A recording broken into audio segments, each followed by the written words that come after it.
વડોદરા શહેરના પૂર્વ વિસ્તારમાં આવેલા નવજીવન ગુજરાત હાઉસિંગ બોર્ડ પાસે છેલ્લા 2 દિવસથી પીવાના પાણીની લાઇનમાં ભંગાણ પડ્યું છે.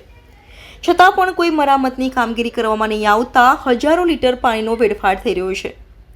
કાગેવાતી અને કાગળ પરની સ્માર્ટ સિટી વડોદરા શહેરમાં પાલિકા તંત્ર એક તરફ નગરજનોને પીવાનું શુદ્ધ અને પૂરતા પ્રેશરથી પાણી આપવામાં તદ્દન નિષ્ફળ નીવડી છે, ત્યારે બીજી તરફ પીવાના પાણીની લાઇનોમાં ભંગાણ થતાં હજારો લીટર પાણીનો વ્યય થઈ રહ્યો છે. વડોદરા શહેરના પૂર્વ વિસ્તારમાં આવેલા નવજીવન ગુજરાત હાઉસિંગ બોર્ડના બ્લોક નંબર 30 પાસે છેલ્લા 2 દિવસથી પીવાના પાણીની લાઇનમાં ભંગાણ પડ્યું છે.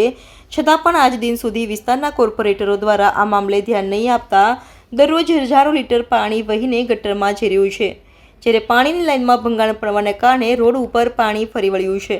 સ્થાનિક લોકોને પણ મુશ્કેલી વેઠવી પડી રહી છે. પાણી ભરાઈ રહેવાને કારણે મચ્છરોનો ઉપદ્રવ પણ વધે અને તેના કારણે થતા રોગોનો ફેલાવો થાય તે વાતને પણ નકારી શકાય તેમ નથી.